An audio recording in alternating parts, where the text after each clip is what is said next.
ማለት አንተ ቆይ ምንድነው ሚኪ ምንድነው ችግር ተረጋጋ እንደዛ አይነት ቀልድ ነው ቀልድ አይደለም ማለት የሆነ ነገር እንደደበቃችሁኝ እናቴ ፊት ላይም አንተ ፊት ላይም እያየው ነው ምንድነው የተፈጠረው ምንድነው ያለው ጉድ ማወቅ ፈልጋለሁ ሚኪ እባክህ ንገረኝ አዎ የተፈጠረው ጉድ ምንድነው ይኸውልህ ሚኪ ከዚህ በላይ በቃ ማለት ታግሻለሁ ያው እንደ ጓደኛም እንደ ስራ ባልደረባም ታግሼ እየሰማው ነው ከዚህ በላይ ካሜራህንም ልጆችንም ይዘህ መውጣት ትችላለህ ይሄ ቀልድ አይደለም ትላንት የተጀመረ እንደምንይዘው ኬዝ አዲስ እንትን አይደለም ብዙ አመት ህይወቴን የሰጠውለት ባለፈው ህይወቴን አደጋ ውስጥ የገባበት ይኸውልህ ብዙ ችግር ውስጥ የገባውበት ማለት አንተ ቆይ ምንድነው ሚኪ ምንድነው ችግር ተረጋጋ እንደዛ አይነት ቀልድ ነው የማይመቸኝ ይኸውልህ ተረጋጋ እንደውም ካሜራን ይዘልኝ ውጣልኝ ልጄ ምንድነው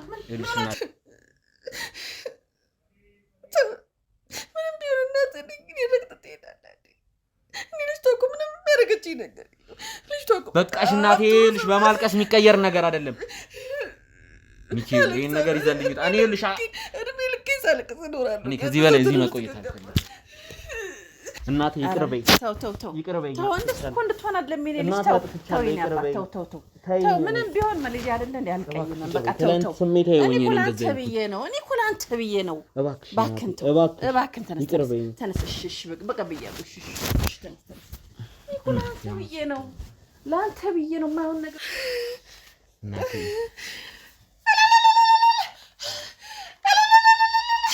እባክሽ ተረጋጊ እናቴ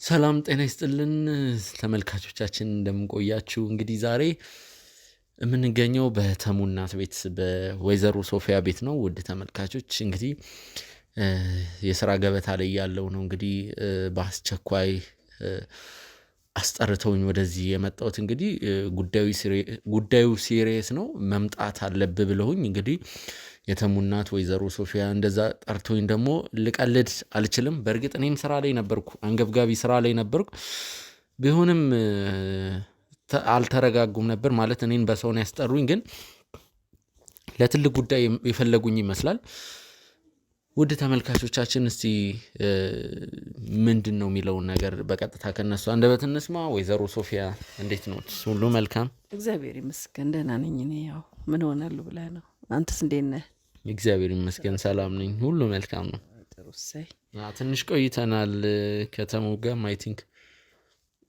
ሳምንት 2 ሳምንት አልፎናል በእርግጠኝነት ሰላም አትገናኙም ትንሽ ስራ መደራረብም እኔም አንድ 2-3 ኬዞችን አንድ 2 ያስኳቸው ኬዞች አሉና እነዛ ኬዞች መግደል ነበረብኝ በጣም የሚገርም ኬዝ ይዤ እሱን እንትን ለማለት እልባት ለመስጠት ወደዛ ያልኩ ስለነበር አልተገናኘንም ለነገሩ እናንተ ስራ ኩፋት አይሰጥም የርሶስ ጤና እንዴት ነው እግዚአብሔር ይመስገን አሁን ትንሽ ደህና ነኝ እግዚአብሔር ሄራኒስ እንዴት ነች ሄራኒም እግዚአብሔር ይመስገን ለውጥ አላት ያውች ምስኪን ልጅ እንደው ታሳዝናለች እሷ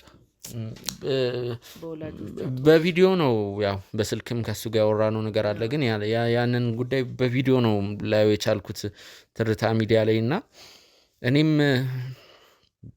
ያው ወደዛ እያልኩ ነበር እዚህ ነበርኩ ማለት አይቻለም ስለዚህ ወይዘሮ ሶፊያ ምንድነው ጉዳዩ ሲያስጠሩኝም እያለቀሱ እንደነበር ያለውን ነገር ለማወቅ ችያለሁ አዎ ያው ማለት ልጅቷ ጥሩ ልጅ ናት ቆንጆ ናት ግን የቤተሰቦቿ ጉዳይ በፍጹም በቃ እንቆቅልሹ ምንም ሊገባኝ አልቻለም እንደዚህ ውስብስብ ያለ ነገር ነው አይቼም ሰምቼም አላቅም ውስብስብ ያለ ቤተሰብ ምን ውሉ ራሱ አታውቀውም እና ከነሱ ቤተሰብ ጋር በፍጹም እኔ ልጅ እንዲቀላቅል አልፈልግም እባክን አንተ እንደ ጓደኛም እንደ ወንድምም አብሮ አደገህም ነው ስራችሁም አንድ ነው እባክን አግባባው ልጅ እባክን ልጅቷ ጥሩ ልጅ ናት እርግጥ ግን እኔ ምን ላርግ ምንም ያልታወቀ ቤተሰብ ውስጥ ይሄ ልጅ ገብቶ ተዳርኮ ማለት ቀልድ አይደለም እድሜ ልክን የምትኖረው ነገር ነው ወይም ገብተህ እንደ ዘመነኞቹ ገብቶ ልጄ እንደገና በሳምንቱ ፍርድ ቤት እንዲከራስ አልፈልግም በቃ ተዳርኮ ማለት አይተህ መዝነህ ብዙ ነገር አስተውለህ የምትገባበት ነው። ዘለህ ገብተህ ዘለህ የምትወጣበት አይደለም፣ ህይወት ነው። አብዛኛው የሰው ልጅ እኮ እድሜውን በትዳር ነው የሚያልቀው። በቃ የተሰጠንም ቃል ኪዳን እሱ ነው። ትዳር ይዘን አግብተን ዘር ተክተን ነው ይችን ዓለም እናልፈው አይደል እንዴ? እና የልጅ ቀልድ አይደለም። ዘሎ ሊገባበትም አልፈልግም። ዛሬው ውሉ ያልታወቀ ቤተሰብ ነገ ጧት ደግሞ እንደገና ልጅ ይመጣል። ልጁን የሚያግቱበታል፣ አይቀርም። ይሄ በዘር የመጣ ነገር አይቀር እንዴ? ውስብስብ ያለ የሌለ ነገር። ዛሬ እገታ ከተጀመረ ነገ ጠዋት ደግሞ እነዚህ ቤተሰቦች ይሰርፋሉ ብለህ ነው? አያርፉም። እና ልጄ በፍጹም እኔ ያንን ትዳር እንዲመሰረት አልፈለግም። እናው በተቻለ መጠን ምከርልኝ ልጄ እባክህን፣ በቃ ይቅር። እንደው ካልሆነ ትንሽም ይቆይ። በቃ ወንድ ነው፣ ምን አስቸኮለው? ሴት ብትሆን ነው እድሜዋ ይሄዳል የሚባለው። ስለዚህ ይቆይ ትንሽ፣ ምን ችግር አለው? ልጅ ነው፣ ወጣት ነው ነው ዘለው እንዲህ አይነት ትዳር ውስጥ ከሚገባብኝ እንደው ይቅር እባክህን ልጄ፣ እንደው አግባባው። አንተ ጓደኛም ነህ፣ እንደገናም ትግባባላችሁ፣ አንተንም ይሰማሃል። ደግሞ የጠፋ ጊዜ ያገኘው ሳንተ አይደል እንዴ? ወንድም የብልህ አይደል? ፈልገህ እንደዛ መከራየት ያገኘልን። እባክህን አሁንም ነው ከዚህ ትዳር እባክህን። ይህ ትዳር አይደለም። ይሄ እውነት ጥሩ ነገር አይደለም የሚታየኝ እኔ። ምክንያቱም ውሉ ያልታወቀው ቤተሰብ ገብቶ ነገ ጠዋት እነሱም ከእነሱ ጋር ይኸው ብዙ ሌላ ታሪክ ደግሞ ይፈጠራል። የራሳቸውን ጣጣ የራሳቸውን ችግር ያልፈቱ ሰዎች ልጄ ነገ ጠዋት ከእነሱ ጋር ገብቶ ሰላም ይሆናል ብዬ አልልም። ከተጋቡ በኋላ ደግሞ ልጅ ይመጣል። ከዛስ እንደገና ደግሞ መለየት ለምን አመጣው? ካሁኑ ለምን ተሰበቀ? ይቀመጥ ልጄ፣ ትንሽ ይቆይ፣ ይረጋጋ። መማርም ካለበት እንትን ይበል። ማስተሩንም ፒኤችዲውም መያዝ ይችላል። ለወጣት ነው፣ ይማር። ምን ያደርግለታል ዘሎ ትዳር መግባት? ዘመነኞቹ እኮ ዘለው ይገባሉ፣ በሳምንቱ ፍርድ ቤት ናቸው። ያለምን ይሆናል? መጀመሪያ አጥንቶ ተረጋግቶ አስቦ እግዚአብሔር እንደው በየሃይማኖቱም ሱባኤ ይዞ በቃ ለትዳር ውስጥ ትልቅ ሱባኤ ያስፈልገዋል እኮ። ትዳር ማለት እኮ ህይወት ነው። እና ታዲያ አሁን ልጅሽ እዛ ይግባና ይቃጠል ነው የምትለኝ? ሚኪዬ እንደው ስሞትልህ እስቲ እንደው አስበው፣ እንደ ወንድሙን አስበው። እንደው አንተም ልጄ ነህ፣ እንደ ወንድሙን አስበው። አብሮ አደግ ናችሁ በዛ ላይ። እስቲ አስበው በእናትህ ሚኪዬ፣ ገብቶ ይቃጠል። ቤተሰቦቿ አንድ ውስብስብ ናቸው፣ ምናቸው አይታወቅም። ሁለት ደግሞ ስሰማ እናትየዋ የሆነ ጥንቋያም ነገር ናት አሉ። የሆነ አለ ወደ ላይ ሰፈር እዛ እንትን ማዞሪያው አታውቀውም? ታክሲ ማዞሪያው ጋር አለ አንድ ጠንቋይ አሉ። እሱ ጋር ዳቦ ብዙም አላውቀውም ይሄንን ሰፈር። እርግጥ የሆነ ማን ነበረ? ገብርዬ ነው ብቻ እንደዛ ነገር ነው። አሁን እሱ ጋር እንትን ሐሙስ ማታ ድፎ ዳቦ ምናምን ይዛ እንደዚህ ቀይ በቀይ ለብሳ ስትሄድ አየናት። ከአንድም ስንት ቀን። ማን ነው? ገበየው ነው? ገብርዬ መሰለኝ። ጠንቋይ አዋቂ ነኝ ባይሳካ፣ ያው ጠንቋይ ነኝ አይልህም። ሄራኒ ናት። አዎ ጠንቋይ ነኝ አይልህም። ጥበብ ነው ምናምን ነገር ነው የሚልህ። ግን ያው እንደዛ ነገር ጥበበኛ ነው የሚለው እሱ ራሱን የሚሰይበው እንደዛ ነው። ጥበብ ታዲያ በቀን ነው እንጂ በጨለማ ጥበብ አለ እንዴ? ሌሊት ነው ደግሞ እዛ ስንት ሲባል ድቤ ይመታል አሉ። ድቤ ታውቃለህ? የቀልቻ ቤት የሚመታ ከበሮ አለ፣ እዛ ይመታል አሉ። እና አየናት አሉኝ ሰዎች። ከአንድ ደግሞ ታማኝ ሰው የነገረኝ ከአንድም 2 ቀን ነው 3 ቀን ታይታለች አሉ። ታዲያ እቺ ጠንቋያም ሴት ለልጄስ ትመለሳለች? ልጄስ ውትብትብ አድርጋ እስር ብታደርግብኝስ? አሁንስ ቢሆን አለማረጓ በምን እርግጠኛ ነኝ? እና ሚኪ የረባክ ጓደኛህ እኮ ነው። ጓደኛህ እንደው ምስቅልቅል ህይወቱ ይበል፣ ዝም ትላለህ? እስቲ እንደው ልጄ ባክን ጭራሽ ጠንቋይ ከሚያመልኩ ጋር ደግሞ እዛ ልጄ ይዛ ገብቶ ደግሞ ሌላ ታሪክ ፈጠር። እኛ በዘራችንም የለም ይህ ጥንቆላ ምናምን አናቅም። ሰርቶ መብላት ነው እንጂ ምንም እናውቀው ታሪክ የለም። በስመ አብ ወመንፈስ ቅዱስ። እና በጣም እናትየው እንደዚሁም እንትናውም ይከብደኛል፣ የሆነ ቀልቧም ይከብደኛል፣ አልወዳትም። ስለዚህ ልጄ በፍጹም መቃጠል የለበትም እዛ ትዳር ውስጥ ገብቶ። ትዳሩ በተአምር አይሆንም። እንደው በዚህ ብትለኝ ትዳሩ አይሆንም። በቃ አያስፈልግም።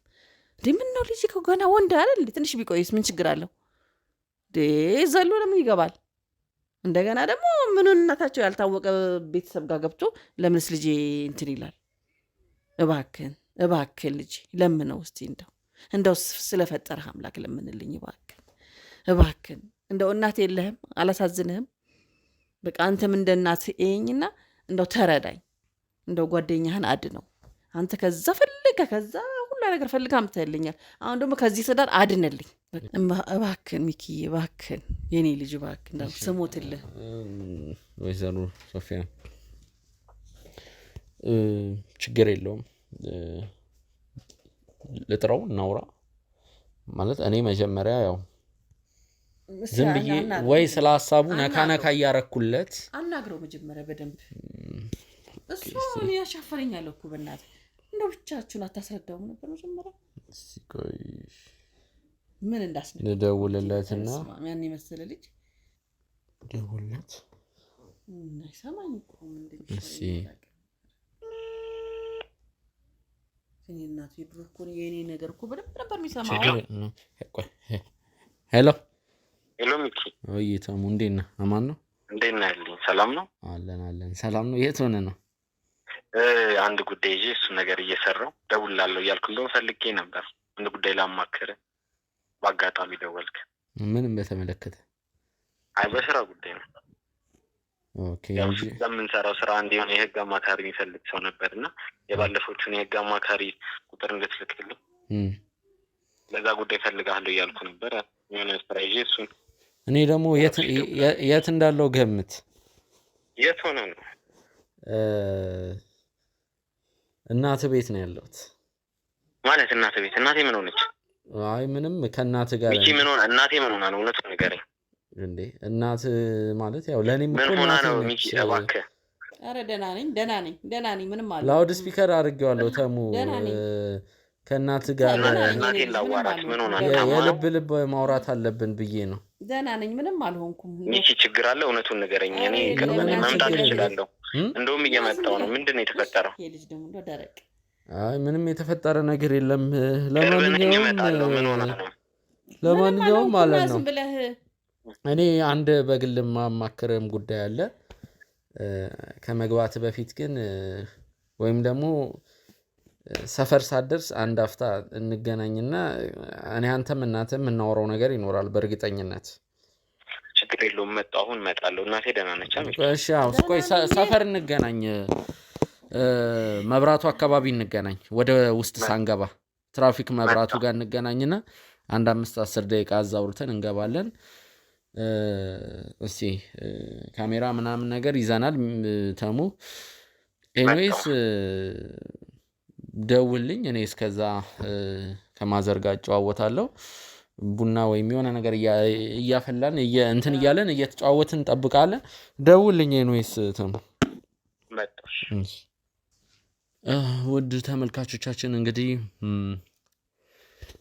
ከተሙ ጋር ውጭ ላይ ተገናኝተናል።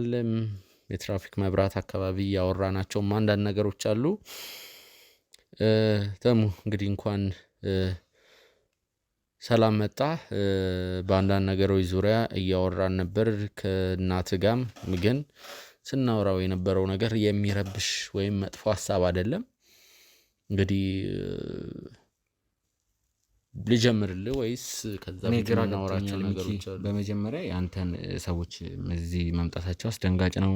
ምን ቢፈጠር እናቴ ጋር እንደመጣ አላውቅም። እናቴ ጋርም እጮኜ ጋርም ደውዬ ነበር። ምንም አዲስ ነገር የለም። ግራ ገብቶኛል። ምን ተፈጠረ ብዬ በጣም ተደናግጬ ነው የመጣሁት። ሚኪ በግልጽ ብትነግረኝ፣ ምክንያቱም ለእኔ ሳትነግረኝ እዚህ ልትመጣበት የምችለው ኬዝ የለም። እናቴንም ደህና ነች፣ ስመጣ ተኝታለች፣ ግን ታማ መስሎኝ ነበር። ትንሽ ተደነጋግጬ ነበር። ለዛ ነው መኪናም ሳልይዝ በሬድ ተሯሩጬ የመጣሁት። ምንድን ነው የተፈጠረው ሚኪ? ለምንድን ነው እዚህ ቤት የተገኘኸው? ያለ ምክንያት እዚህ ቤት አትመጣም መቼስ። ስለዚህ ምንድን ነው የተፈጠረው የሚለው እንድትነግረኝ እፈልጋለሁ። ቀልድ አይደለም ማለት የሆነ ነገር እንደደበቃችሁኝ እናቴ ፊት ላይም አንተ ፊት ላይም እያየሁ ነው። ምንድን ነው የተፈጠረው? ምንድን ነው ያለው ጉድ? ማወቅ እፈልጋለሁ ሚኪ፣ እባክህ ንገረኝ። አዎ የተፈጠረው ጉድ ምንድን ነው? እናትህ እንግዲህ ይህንን ጋብቻ ፍጹም ስለ ጋብቻው ነው። ስለ ጋብቻው ነው። ከጋብቻው ውጭ ምን ሊኖር ይችላል? እንግዲህ ሄራኒን በተመለከተ ነው። ምናልባት ጊዜው አሁን ነው። እናትህ እኔን ሲያስጠሩኝ ስራ ላይ ሆኜ ነው ያስጠሩኝ። ይህ ማለት ጉዳዩ ሲሪየስ ነው፣ ጉዳዩ አንገብጋቢ ነው ማለት ነው። አንገብጋቢ ምንድን ነው? ወይዘሮ ሶፊያ እናት ባጭሩ ሄራኒን እንድታገባ አይፈልጉም፣ ወይም ደግሞ የሄራኒን ጋብቻ ለ8 ወርና ለ9 ወር ጋብቻው እንዲቆይ አሁን ምን ወር ላይ ነው ያለነው? እንግዲህ ግንቦት 10 ቤቶች ውስጥ ነው ያለነው። ይህ ማለት እንግዲህ ጋብቻው ወደ ጥር ወይም ወደ መጋቢት ወደሚቀጥለው ዓመት 2018 ዓመተ ምህረት መዘዋወር አለበት የሚል ሐሳብ እያነሳን ነበር። ይሄ ሐሳብ እኔንም አስማምቶኛል። በእርግጥ እኛ የሰው ሕይወት ላይ የመወሰን መብት የለንም፣ ግን ከነ ምክንያቱ ላስረዳ። ቆይ ሚኪ አንድ ነገር ጠይቀኝ። ያንተ ምክንያት ይቆይና አንተም በእሱ ሐሳብ ተስማምቻለሁ ነው የምትለው? ከእናቴ ጋር ሰሞኑን ጥሩ አይደለም ያለሁት፣ አንተም እሷን ደግፈህ ይሄን ነገር ልምጣልህ። ለምን እንደሆነ ልንገርህ። ይሄን ነገር የእውነት ደግፈህ ነው? ልምጣልህ። ለምን እንደሆነ ልንገርህና የተዘበራረቀ ቤተሰብ ማለት የቸኮለች አፍሳ ለቀመች እንዳይሆን ነገሩ። ምንም ያጣድፈን ነገር የለም። ገብቷል? ሲቀጥል ደግሞ ትዳር ማለት ዛሬ ግንቦት ወይም ነገ ሰኔ ገብተህበት መስከረም ደብሮ የምትወጣበት ነገር አይደለም። ገብቷል? ብዙ ነገር እርግዝና ሊፈጠር ይችላል። ምን እኔ አላቅም። እርግዝና የሚፈጠር አይፈጠር በሄራኒ መሃል። ግን እያልኩ ያለሁት የሄራኒ ቤተሰቦች ውጥንቅጥ ውስጥ ናቸው። ወይዘሮ ሶፊያ የኔን ሐሳብ ነው የተናገሩት። በነገራችሁ ላይ ውድ ተመልካቾች የኔን ሐሳብ ውጥንቅጥ፣ ግራ የገባው ነገር ገብቷል። ስለዚህ ትዳሩን የሰርጉን ሁኔታ ገፋ አድርግና ሰኔ፣ ሐምሌ፣ ነሐሴ፣ መስከረም፣ ጥቅምት እያለ ይቀጥላል እስከ ታህሳስ። ቢያንስ አንተ መረጋጋት አለብህ። ሪሌሽኑን ልታስቀጥል ትችላለህ በፍቅረኝነት። እንግዲህ አሁንም አስቀጥለዋል፣ ረጅም ጊዜ ቆይታቸዋል። ስለዚህ ተናገር ነው እዚህ ቤት የመጣው ነው። አዎ እንዴት ሄራኒ እንደምወዳት እያወቅ እንዴት እንደዚህ ነቀል ትቀልዳለህ? እንግዲህ ማለት የኔና እሷን ግንኙነት አታውቅም ነው? አንተ አዲስ ሰው ነህ? ንገረኝ እስቲ ሚኪ። ምንም እንደማያውቅ ሰው አንተም እንደ እናቴ ከእናቴ ጎን ሆነ ይሄ ትዳር ቢቆይ ቢዘገይ ህይወት ቀልድ ነው እንዴ ለእናንተ? የኔና እሷ ፍቅር ቀልድ ነው ወይ ለእናንተ? ጭራሽ አንደኛ ሚዜ ትሆናለህ ተብለህ ታሰብኩ። አንተ ጭራሽ እንደዚህ ነገር ውስጥ ትገባለህ እንዴ? እኔ ማለት እኔና እሷን ማለየት ነው የፈለከው? ችግር አለ? ሌላ ችግር አለ? ንገረኝ እስቲ። እኔ ቅድም ለተመልካቾች እየተናገርኩ ነበር። ሌላ ችግር አለ ወይ? ለተመልካቾች ቅድም እየተናገርኩ ነበር። አንተ በዚህ እንደምትረዳው አውቃለሁ። ምክንያቱም የምትወዳት ልጅ እኔ እያልኩ ያለሁት እንደውም እናትህ ቢሰሙ፣ እናትህ ቢኖሩ እንደዚህ አይደለም የሚያወሩ። እናትህ ቢኖሩ ደግሞ በሌላ መንገድ ነው የሚያወሩ። አንተም ኖር። እኔ እያልኩ ያለሁት ከሄራኒ ጋር ተፋታ ሳይሆን እኔ ከወይዘሮ ሶፊያ ጋር የመጣ ነው ሐሳብ ከሄራኒ ጋር ተፋታ ሳይሆን እያልኩ ያለሁት ተረጋጉ፣ ረዘም አድርጉት ጋብቻውን። ምክንያቱም ቤተሰብ ውስጥ የተፈጠረ ጸብ አለ። እናትየዋ ምናምን ክሊር ያልሆነ ነገር ነው ያለው። ገብቷል? ይህ የደፈረሰ ነገር ነው ያለው። ያ ነገር መጥራት አለበት። እንደዚህ ስለ ሄራኒ ጋር ወይም የሆነ ሰው ጋር ችግር አለበት ሳይሆን አንዳንዴ ጊዜ የሚባል ነገር አለ። ስለዚህ ቤተሰቦቿ ጋር ያለው ነገር ውጣ ውረድ ሀዘን ነው እኮ የሚመስለው። አንድ ቤተሰብ ውስጥ እኔ እንደዚህ አይነት ነገር አጋጥሞኝ ያውቃል። አንድ ሰው ሲሞት በዛ ሰው ሞት ምክንያት የሚፈጠር ብዙ ትርምስ አለ። የአርባ ጊዜ ነጭ ቲሸርት ይሰራ፣ የጥቁር ቲሸርት ይሰራ፣ ቲቪ አይዘጋ ምናምን ብልሽት ያለ ነገር በቀጥታ ይሄን የተፈጠረው እነ ሄራኒ ቤት ገና ጋብቻው ትዳሩ እንትን ሳይል አንተ እኮ ስሜታዊ የሆነ የእነሱን ጉዳይ እኮ ከዚህ በፊት እንደምትሰራው አይነት ኬዝ አድርገህ ስትሰራ ነበር እንደ እኔ እኮ እዚህ ያለመገኘቴን አይደለም ማየት ያለብህ። ስቶሪውን አይቼዋለሁ፣ እያንዳንዱን ያለውን ነገር ማን ምን ሲተነፍስ እንደነበር ቪዲዮ ላይ ቃል በቃል ያለውን ነገር አይቻለሁ። ይቅርታ እኔ በመጥፎም ሰማኝም አይወለ በቀጥታ ልንገርህ እንደው የእናትን የወይዘሮ ሶፊያን ሐሳብ እሳቸው ሲገቡ የምትሰማ ይሆናል። የኔን ሐሳብ በቀጥታ ልንገርህ። በቀጥታ ስነግርህ ምንም አልክ ምን እኔ እንኳን ላንተ እንግዲህ አንተ አንደኛ ሚዜ ካረከኝ ያለው ነገር ግልጽ ነው ያለን ግንኙነት እንኳን ላንተ ለማራቀውም ሰው ወይም ደግሞ ጠላቴ ነው ለምለው ሰው እንደዚህ አይነት አንተ እንዳለበት ሲቹዌሽን ውስጥ ከገባ ይቅርታ ትዳሩን ሰፖርት አላደርግም ይልምኪ ከዚህ በላይ በቃ ማለት ታግሻለሁ ያው እንደ ጓደኛም እንደ ስራ ባልደረባም ታግሼ እየሰማው ነው ከዚህ በላይ ካሜራህንም ልጆችንም ይዘህ መውጣት ትችላለህ ይሄ ቀልድ አይደለም ትላንት የተጀመረ እንደምንይዘው ኬዝ አዲስ እንትን አይደለም ብዙ አመት ህይወቴን የሰጠውለት ባለፈው ህይወቴን አደጋ ውስጥ የገባበት ብዙ ችግር ውስጥ የገባውበት የፍቅር እኔ ሄራኒን እየወነጀልኳት አይደለም ሰማኝማ ይኸውልህ እኔ እንደዚህ እንድትለኝ አልፈልግም እኔ ሄራኒን እየወነጀልኩ ሳይሆን እንደፈለክ በል እኔ ከወይዘሮ ሶፊያ ጎን ነው የምቆመው እንደዚህ የሚያልኩበት ምክንያት ውድ ተመልካቾች ምንም ልትሉ ትችላላችሁ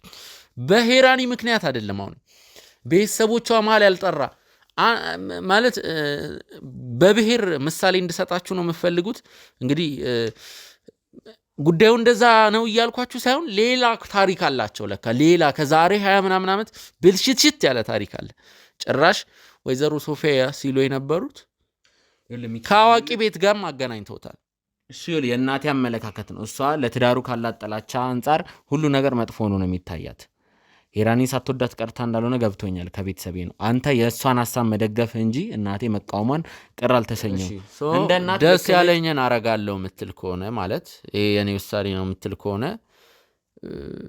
የኛን ሐሳብ እንደ ሐሳብም 1% ቢሆን የማትቀበል ከሆነ ማለት ነው ይቅርታ ደገስክም አልደገስክም ማለት ነው በዚህ ትዳር ላይ አይደለም አንደኛ ሚዜ ሰርጉም ላይ ልገኝ አልችልም ምክንያቱም እኔ ወይዘሮ ሶፊያ ቀድም በነገሩኝ ነገር እንዳይመስላችሁ አልናገርም ያልኩት ነገር ነበር አልናገርም ባይኔ በብረቱ ያየሁት ነገር ነበር አልናገርም ያልኩት ነገር ነበር አሁንም አልተናገርኩም እዛ ቤተሰብ ላይ ያገኘሁት ነገር ምንድነው ያየው አትበል መጀመሪያ ሐሳቤን ሳትቀበል ነው እንድረዳ ይሄን አይቼው አሁን ምን እንደምልህ ልንገርህ ይኸውልህ በቀጥታ ማለት ነው ልንገርህ እኔ በቃ በዚህ ሐሳብ ወደዚህ ሐሳብ እንኳን አልተቀራረብኩም እኔ እኮ አንድ ሰው እኮ የሆነ ሐሳቡን ሙሉ ለሙሉ ይቀበል ሳይሆን ተናግሬያለሁ ምክንያቱም ተናገርኩ ምክንያቱም በደንብ ታውቃለህ ስለ እናቷ ስለ ምናምንም ስለ ቤተሰብ እኔ ቤተሰቧን አይደለም ማገባው ልጃቸው እሺ እንደዛ ምትል ከሆነ ይኸውልህ እኔ ከዚህ ነገር አውጣኝ በቃ ሚኪ ከፈለክ መውጣት ትችላለህ ግን እኔ ማገባው ልጅቷን እንጂ ቤተሰቧን አይደለም ይኸውልህ ሚኪ መውጣቱን ወጣለው ሰማኝማ ይሄን ትዳር ነገ ብታገባው መስከረም ትፋታለህ ማለት አንተ ቆይ ምንድነው ሚኪ ምንድነው ችግር ተረጋጋ እንደዛ አይነት ቀልድ ነው አይመቸኝም ይኸውልህ ተረጋጋ እንደውም ካሜራን ይዘልኝ ውጣልኝ ልጄ ምንድነው እናቴ እባክሽ ደኔ ልጅ ምንድነው ያወራሽው እስቲ ነይ ጠጋቤ እናቴ ወደዚህ ምንድነው ያወራሽው ለሚኪ ምን ብትነግሪ ነው እንደዚህ ጠላት ሆነ የመጣው አንተ ምንድነው እሳት እንደዚህ የወረሰው እናቴ ምንድነው የነገርሽው ምንድነው ችግራችሁ አይመለከትሽ አንቺም ሚኪም አይመለከትሽም ይኸውልሽ እናትሽም አሉንሽም አይመለከትሽም አንተ እቃን ይዘልኝ ውጣልኝ እንኳን ወደዛ ቆይ ተረጋጋ እሱን እንደዛ ማለት እኔ ሌላ ጻብ ውስጥ መግባት አልፈልግም በሄራኒ ከዚህ በላይ አትችልም በቃ ይኸውልሽ እናቴ አትችልም ማግባት ጭምልቅልቅ ካለ ቤተሰብ በዛ ላይ ጠንቋዮች ጋር አትጨራሽ ግንኙነት እንዲኖር አልፈልግም ይኸውልሽ እናቴ እንደሱ አይደለም ነገሩ የብልሻሽ ታሪክ አላቸው እነዚህ ሰዎች እኔ ቤተሰቧን አይደለም ማገባ መወዳትን ሄራኒ ነው ማገባት አይደል እና ጭምልቅልቅ ያለ ቤተሰብ ውስጥ እንዴት ነው የምትገባው የምትቀላቀለው መቀላቀል ከዚህ በላይ ሁለታችሁንም ልታገሳችሁ አልችልም አታገባም አንተ እኔ እናት አይደለው እንዴ እኔ ረቅጠህ ካገባሽ ጥሩ እንዴ እኔ ጭምልቅልቅ ያለ ውሉ ያልታወቀ ቤተሰብ ውስጥ እንድታገባ አልፈልግም በቃ አንደኛ ከጠንቋይ ከደብተራ ጋር ግንኙነት ያለው ሰው ሁለት ጭምልቅልቅ ያለ ታሪክ ያለው ሰው እነዚህ ቤተሰቦች እኮ ለአንተ አንተ እሷን ስታገባ ከእነሱ ጋር መዛመድህ ይቀራል ያንተም ዘመድ እኮ ናቸው ነገ ጠዋት እንዴት ነው የምታስበው አንተ ልጅ ሴት ጠፋ በቃ እሷ ጥሩ ልጅ ናት እንደ ልጄን ማያት አንተም እንደ እህትህ ማየት ትችላለህ ግን መጋባቱን አልፈቅድም እሷ ምንም የበደለች ነገር የለም እባክሽ እናቴ አንድ ነገር ልንገርሽ ቤተሰብ ጋር እንድትቀላቀል አልፈልግም በቃ እኔ ይኸውላችሁ በእኔ ህይወት እንደዚህ እንደ ቀልድ ተነጋግራችሁ የምትወስኑበት የቀልድ ህይወት አይደለም እኔ መታለኝ ነው ያባሳሳድገ እኮ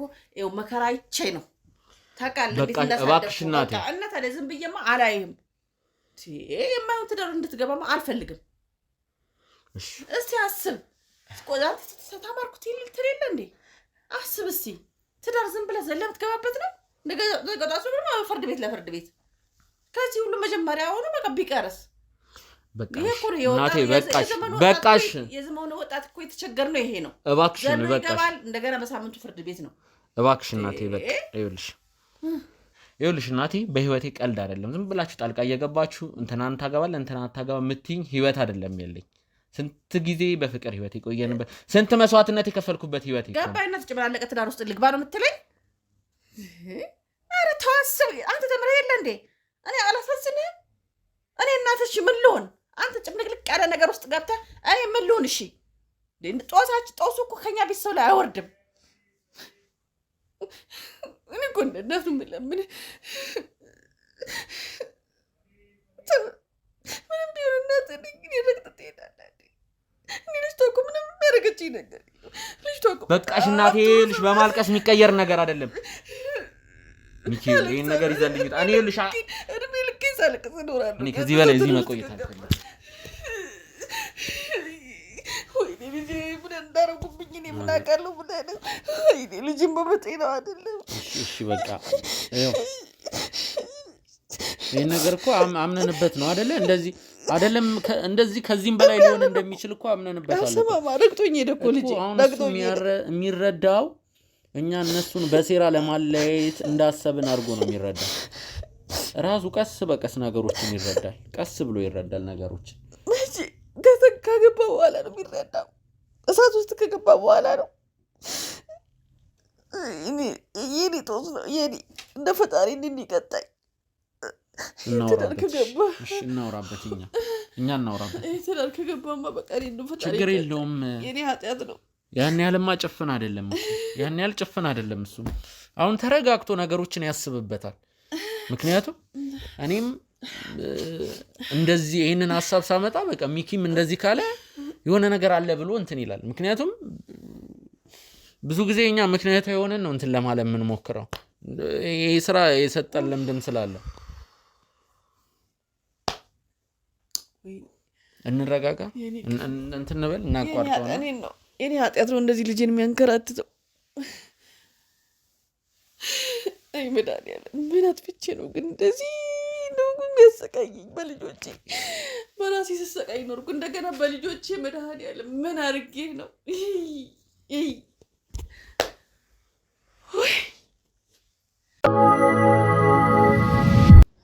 ሰላም ጤና ይስጥልን ውድ የትርታ ሚዲያ ቤተሰቦች እንደምቆያችሁ። እንግዲህ ውድ ተመልካቾቻችን አሁን የምንገኘው እንግዲህ በዲኤምሲ ሪል ስቴት ዋና መስሪያ ቤት ነው። እንግዲህ እዚህ የተገኘንበት ምክንያት ምንድን ነው?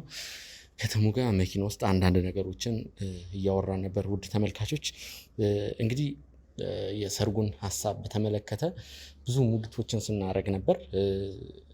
ያው በብልሃት ቀስ አድርገንም ቢሆን ወደኛ ሀሳብ አምጥተነዋል። ማለት ስቴት ውስጥ እንድንገኝ ያስቻለን ምክንያት ተሙ ለእናቱ ለወይዘሮ ሶፊያ ቤት የመግዛት እቅድ እንዳለው በመቀጠልም ደግሞ ይሄንን ነገር ሰርፕራይዝ በሆነ መልኩ ማድረግ እንደሚፈልግ ተሙ እኔ በእኔ በኩል ያለውን ነገር እንግዲህ ከዚህ በፊትም አንድ ወንድማችን እንግዲህ እዚህ ጋር ርዕሱን መጥቀስ ካለብኝም እንግዲህ ሚስቱ ሰው ጅብ በሚባለው ስራ ላይ ስንሰራ የዛ ሰዓት እንግዲህ ስፖንሰር በማፈላለግ በዲኤምሲ ሪል ስቴት በኩል ቤት እንዲኖረውም የማድረግ ስራ ሰርተናል። አሁንም ያደረግነው ይህንን ነው። እኔ እንግዲህ የቻልኩትን ተወጥቻለሁ ብዬ ነው ማስበው። ምናልባት ሰርጉን ብንደግስ ሰርጉ ላይ እኔም እንግዲህ እንዳንተ ከፍተኛ ወጪ አውጥቼ አንደኛ ሚዜ እንደመሆኔ መጠን እኔም ኃላፊነቴን እወጣ ነበር። ሰርጉ ከተሰረዘ እኔ ማድረግ የምችለው ተሙም ከነገረኝ ነገር አንጻር የእናቱን ቤት የሚያሳዝን ደረጃ ላይ ስለደረሰ እንግዲህ ስፖንሰር ከዚህም ከዛም ብዬ እናቱ ቤት የሚያገኙበትን መንገድ ከተሙ ጋር በመሆን ይህንን ላደርግ የምችለው እንግዲህ ትንሽ እኔ አላቅም እንግዲህ ተሙኔ ያው ውድ ቤተሰቦች በመጀመሪያ ሚኪንም በጣም ይቅርታ መጠየቅ ፈልጋለሁ። ትላንት ስሜት ሆኜ እናቴ ላይ ሚኪልም ማይሆን ነገር ሳረግ ነበር። ይሄን ነገር ሳስበው ነበር የቤቱን ነገር ማለት ህልሜ ነበር ከማግባቴ በፊት ለእናቴ አንድ ነገር አረጋለሁ ብዬ የሆነ ነገር ሳላረግ ከዛ ቤት እንደማልወጣ አውቀው ነበረ። ተከራይቼ ምንም ብኖር ለእናቴ የሆነ ነገር አረጋለሁ ብዬ አስብ ነበረ።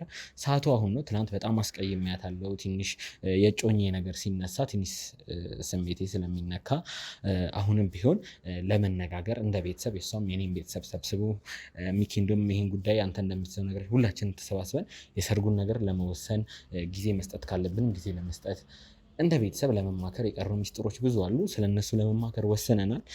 በዚህ በዲኤምሲ ሪል ስቴት በሚኪ አማካኝነት አንዳንድ ስፖንሰሮች ተመቻችተው እኔ ጋ ያለውን ብር ዲኤምሲም ከቨር እንደሚያደርግ አውርተናል። የቀረውን ነገር ቢሮ ገብተን የምናወራ ነው የሚሆነው። ውድ ቤተሰቦች በጣም ይቅርታ ጠይቃለሁ። ትላንት ለሚኪም ለእናቴም ለተመልካችም ክብር አላሳየውም። ስሜት ከባድ ነው። ስንት ዓመት ያፈቀርኳት፣ ስንት ዓመት የወደድኳት፣ ስንት መስዋዕትነት የከፈልኩላት የህይወት ዋጋ የከፈልኩላት እጮኜን ነው እንደ ቀልድ ተዋት ያሉኝ የመሰለኝ። ያው ላለመረዳት ሳይሆን ትንሽ ካለውበት ሁኔታም አንጻር ነው። ፍቅር ከባድ ነው፣ ስሜቱም ከባድ ነው። እንደ ቀልድ ተጀምሮ እንደ ቀልድ የሚያበቃ ነገር አይደለም። የልብ ስብራት ቀልድ አይደለም። ትንሽ ስሜት ሆኜ አንተንም እናቴንም አስከፍቻለሁ። እናቴም ይህን ቪዲዮ ካየሽው ይቅር በይኝ፣ የቤትም ሂጄ ይቅርታን እንደምጠይቃት ያው ተስፋ አደርጋለሁ። ሚኪም መኪና ውስጥም ብዙ አውርተናል፣ ብዙ ተወያይተናል። ይቅርታ ማለት ፈልጋለሁ። ወንድሜ ነህ፣ ጓደኛዬ ነህ፣ የስራ ባልደረባዬ ነህ። ስለዚህ ያው እንደማትከፋብኝ ተስፋ አደርጋለሁ። በመሀላችን እናትና ልጅ ሲጣሉ እንግዲህ ምናልባት ይቅርታ ሊጠያየቁ የሚችሉት አጸያፊ ነገር ከተነጋገሩ ነው እንጂ በመጣላታቸው አይደለም። እኔ እናንተ መሀልም ያለው ነገር ይሄ ነው። አትጨናነቅ። እኔ ግን እንግዲህ አንድ ያስኩ ጉዳይ አለ። ካፕቴን እንግዲህ ሽፈራው ከአሜሪካ የመጡ የእሳቸውን ጉዳይ ይዣለሁ እና ሰሞኑን እንቅልፍም አላስተኛ እያለኝ ነው። በዚህ 2-3 ቀን ውስጥ አላገኘኋቸውም። እልባት ማግኘት ያለብኝ ጉዳይ አለ። ወንጀለኛ እንዳያመልጥ፣ የተበደሉት ሰዎች በጊዜ ፍትህ እንዲያገኙ ለነሱ መድረስ አለብኝ። ተሙ ማለት ይህን አንድ ቀን ምናምን አብረን ነበርን፣ አልቻልኩም። ይቅርታ እንግዲህ ከአቅሜ በላይ ነው። ሰርፕራይዙ ላይ ወይም ደግሞ ዲኤምሲ ሪል ስቴት ዋና መስሪያ ቤት ቢሮ የሚኖረውን ነገር ባይ ደስ ይለኛል። ግን እዚህ ጋር መድረስ ላለብኝ ሰዎች መድረስ አለብኝ ተሙ። ከዛ በተረፈ እንግዲህ የትርታንም የጎጆ ቲዩብ ተመልካቾቻችን የጎጆ ቲዩብን የትርታንን ተመልካቾች ማመስገን ፈልጋለሁ። እንግዲህ ሁሌ ያው የዋሾ እንዳይመስል ሁሌ አንድ ቀን የሆነ ፕሮግራም አዘጋጅተን ሙሉ እነሱን ስለማመስገን ስለነሱ ገጠመኝ እንደምንሰራ ተስፋ አረጋለሁ ብቻ ሲሆን በቅርቡ ምናልባት በዚህ አጭር ጊዜ ውስጥ ብንሰራ ደስ ይለኛል። ምክንያቱም እነሱ ነው ያለው። እውነት ነው ሚኪ። ያው ለውድ ቤተሰቦቻችን ያው በቅርቡ አመቻችተን ካለብን የስራም ጫና ምን አመቻችተን የምስጋና ፕሮግራም እንደምናዘጋጅ ተባብረን ተስፋ አረጋለሁ። ወንድሜ ሚኪ ያው የያዘው ኬዝ ከባድ ስለሆነ ወደዛው እንዲሄድ እድል ሰጣለሁ። እኔም ወደ ውስጥ ገብቼ ያለውን ነገር የቀረውን ነገር ጨርሳለሁ። አመሰግናለሁ። እንደዋወላለን። ውድ ቤተሰቦች እንግዲህ ቀጥታ ወደ ቢሮ አመራለሁ። ውስጥ ወንድም እሸቴ እየጠበቀኝ ነው። እሸቴን ከዚህ በፊት ታውቁታላችሁ። ብዙ ጉዳዮችን አብረን ሰርተናል። ዲኤምሲ ላይ ብዙ ትብብር፣ ብዙ ድጋፍ የሚያደርግልኝ ወንድሜ ነው። ቀጥታ ወደ ቢሮ ሄዳለሁ። ሚኪ አስቸኳይ ጉዳይ ስለገጠመው ወደዛው ቀርቷል። እኔ ግን ቀጥታ ወደ ወንድም እሸቴ ሄዳለሁ። ቢሮ አካባቢ ነው የምገኘው። ወደዛው እንሄዳለን። እንዴት ነው? ሰላም። እንኳን ደህና ቆየኝ። እንኳን ደህና መጣ። እንዴት ነው? ሰላም ነው አለን። እንግዲህ ወንድም እሸቴ በድጋሚ ተገናኝተናል። ካሜራማን እባክህ ግባ። ያው እንግዲህ ከትንሽ ቆይታም በኋላ ቢሆን ተገናኝተናል። ትንሽ ተጠፋፍተን ነበረ በአንዳንድ ጉዳይ። በጣም ቀርተሃል። ያ አዲስ ነገር ሰምተህ ወይም አዲስ ነገር ይዘህ መሆን አለበት። እንግዲህ በድጋሚ ያው እዚህ ቢሮ እንግዲህ አዲስ ነገር ይዤ መጥቻለሁ። ያው የእናንተንም ድጋፍ የምፈልግበት የእናንተ ድጋፍ ያስፈልገኛል ብዬ አስባለሁ። ትንሽ በስልክ አውርተናል ስለ ጉዳዩ። የቀረውን ነገር ግን ቁጭ ብለን እናወራለን። በድጋሚ በዚህ ቢሮ ተገኝቻለሁ። ዛሬም ለእኔ ጉዳይ ለራሴ ጉዳይ ነው የመጣሁት፣ ለሌላ ሰውም አይደለም። በራሴ ኬዝ ስለመጣሁ ቁጭ ብለን የወዲወዳችን እናወራለን። እንግዲህ ቅር እንደማታሰኘኝ ተስፋ አደርጋለሁ። ዲኤምሲ መጥቼ አፍሬ አላውቅም። አንተንና የአንተን ቪዲዮዎች በደስታ ነው እንቀበልህ። እንኳን በደህና ወደ ቢሮችን መጣ። አረፍ በል። እሺ፣ አመሰግናለሁ። ውድ ቤተሰቦች እንግዲህ ከወንድም እሸቴ ጋር ተመልሻለሁ። ያው ካለን ቅርበት አንጻር ወንድም እሸቴ እያልኩ ነው የምጠራው፣ ምክንያቱም በተደጋጋሚ ተገናኝተናል፣ ቤተሰብ ሆነናል። ትንሽ ጠፋ ብዬ ነበር፣ አልተገናኘንም ነበር። አሁን ለራሴ ጉዳይ ለራሴው ኬስ ስል ወደዚህ ቢሮ ተመልሼ መጥቻለሁ። ያው ዴምሲም እንደተለመደው አያሳፍረኝም። የተለመደ ትብብሩን ሊያደርግልኝ ስለተስማሙ በአካል ደግሞ ቁጭ ብለን እንድናወራ በቢሮ ተገናኝተናል። በመጀመሪያ ሰላምታ እንለወጥ። አንተ ጋር ያለ አዲስ ነገር ካለም እንድታሳውቀኝ፣ እኔም የመጣሁበትን ጉዳይ በዛው ገለጻ አደርግልሃለሁ። ተሙ ያው እንግዲህ ኦልሬዲ አንተ ፋሚሊ ነህ፣ ቤተሰብ ነህ። ያው በድጋሚ ተሙን ያው እንኳን ደህና መጣህ ወደ ዴምሲ ሪል ስቴት። ያው ዴምሲ ሪል ስቴት ብዙዎቻችሁ በተለይ ተሙ ፋሚሊዎች ታውቁኛላችሁ። ብዙዎቻችሁም ከዚህ በፊትም ስተከታተሉን ደውላችሁ የተለያዩ መረጃዎችን በመጠየቅ ትላላችሁ። ያው ከተሙ ጋር ተደዋውለን ያወራነው ወሬ አለ። እንዴት ነው ነገራቸው እሱ ነገር ወይስ በቀስ እያልን ትነበል? እንግዲህ ዛሬስ ደግሞ ምን አዲስ ነገር ይዞ መጥቶ ይሆን? እሱን እንግዲህ እስከ መጨረሻው ድረስ ትከታተሉናላችሁ። እኔ ያው በድጋሚ ለማታውቁኝ ማወቅ ካለባችሁ እሸቴ ይባላለሁ። የዴምሲ ሪል ስቴት ሴልስ ኮንሰልታንት ወይም ደግሞ የሽያጭ አማካሪ ነኝ። ብዙዎቻችሁ በተለያየ ሚዲያ ላይ ታውቁኛላችሁ። ከተሙ ጋርም ብዙ ጊዜ ተገናኝተናል። ከዚህ በፊት ያው ዴምሲ ሪል ስቴት ለብዙ ወጣቶች ለብዙ ዩቲዩበሮች ሲያግዝ ሲደግፍ ታውቁታላችሁ፣ ሲያበረታታ ታውቁታላችሁ።